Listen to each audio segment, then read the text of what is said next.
आपदा का नुस्खा, रेसिपी फॉर डिजास्टर, एक ब्लंडर या बहुत बड़ी भूल, जैसे नौसिखियों को मक्खन के चाकू के साथ युद्ध में भेजना। अग्निवीर योजना को डिस्क्राइब करने के कुछ तरीके ये हैं। मिलिट्री एक्सपर्ट्स अपने आकलन में इसे combat effectiveness and operational efficiency के लिए एक ज़बरदस्त झटका बता रहे हैं। सीधे शब्दों में कहें तो ये हमारे लड़ने की क्षमता को नुकसान पहुंचा रहा है। अग्निवीर क्या है? एक सरकारी योजना जिसमें 17.5 से 21 वर्ष की आयु के युवाओं को 4 साल की अवधि के लिए सेना में शामिल किया जाता है, लेकिन उन्हें रिटायरमेंट के बाद पेंशन और चिकित्सा सुविधाएं नहीं मिलती।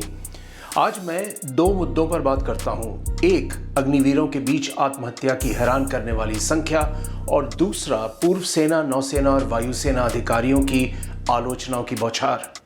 अग्निवीरों का पहला बैच अगस्त 2023 में सेना में शामिल हुआ। तब से 20 मौतें हो चुकी हैं, जिसमें से 18 अग्निवीर सेना से थे।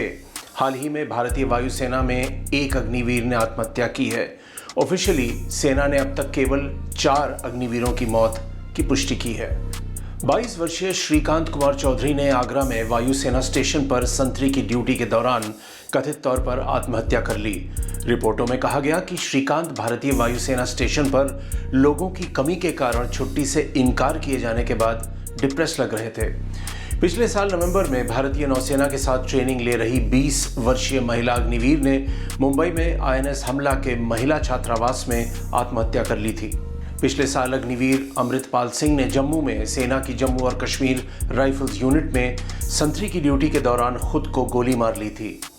जब सेना ने कहा कि उनके अंतिम संस्कार में मिलिट्री सम्मान नहीं दिया जाएगा, तो राजनीतिक विवाद शुरू हो गया था, क्योंकि खुद को लगी चोटों से होने वाली मौतों को ऐसा सम्मान नहीं दिया जाता है।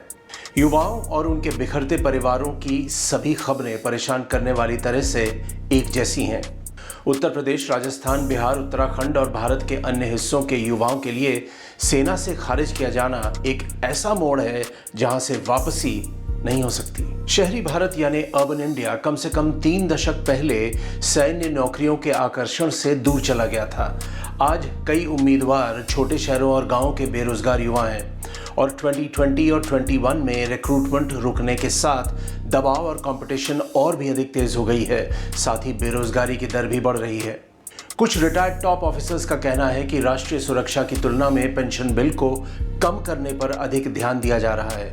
एक सैनिक, नाविक और वायु सैनिक को पूरी तरह से युद्ध के लिए तैयार होने में 7 से 8 साल लगते हैं, लेकिन प्रत्येक बैच के 75% अग्निवीर 4 साल बाद ही नौकरी छोड़ देंगे। ये एक बहुत बड़ी समस्या है, जबकि इससे भारतीय वायुसेना और नौसेना को नुकसान होगा, जो ज़्यादा टेक्नोलॉजी ओरिएंटेड हैं। सेना को भी नुकसान होने की संभावना है। मुख्य प्रश्न ये है कि डिफेंस फोर्सेस को अग्निवीरों को मॉडर्न वेपन ट्रेनिंग, मिसाइलों और मशीनरी को संभालने के लिए ट्रेनिंग करने में अपना कीमती समय और पैसा क्यों खर्च करना चाहिए, जबकि उनमें से ज़्यादातर 4 साल बाद ही रिटायर हो जाएंगे। सेना की एक और समस्या है, हर साल लगभग 60,000 सैनिक रिटायर होते हैं, जबकि अग्निवीरों की ईयरली इंडक्शन 40,000 तक सीमित है। ये साफ है कि केंद्र अग्निपथ योजना को ख़त्म नहीं करेगा। इसका मकसद वेतन और पेंशन बिलों में कटौती करना है, लेकिन सशस्त्र बल चाहते हैं कि अग्निवीरों की रिटेंशन परसेंटेज मौजूदा 25% से बढ़ाकर कम से कम 50 से 60% की जाए। रिटायर्ड मेजर जनरल यश मोर ने ट्वीट किया, बैरक में अग्निवीरों के जीवन की ज़मीनी हकीकत पर ध्यान देने की आवश्यकता है। वे दुखी हैं, अक्सर उनका मजाक उड़ाया जाता है और वे अपने भविष्य के बारे में निश्चित नहीं हैं। साल में केवल 30 दिनों की छुट्टी के साथ ये बहुत मुश्किल जीवन है। 2 पूर्व नौसेना प्रमुख एडमिरल KB सिंह और एडमिरल अरुण प्रकाश ने कहा कि barely trained recruits, Agnipath recruits that is fit only for sentry duties would degrade the combat effectiveness of the military। यानी ये रंगरूट सिर्फ सेंट्री ड्यूटीज के लिए ही काफ़ी हैं। अग्निवीरों को सिर्फ 6 महीने ट्रेनिंग दी जाती है, जबकि रेगुलर सोल्जर्स को 11 महीने। पूर्व सेना प्रमुख जनरल MM नरवणे पहले ही कह चुके हैं कि सेना ने शुरू में प्रस्ताव दिया था कि केवल 10% जवानों को शॉर्ट टर्म सर्विस में रखा जाए।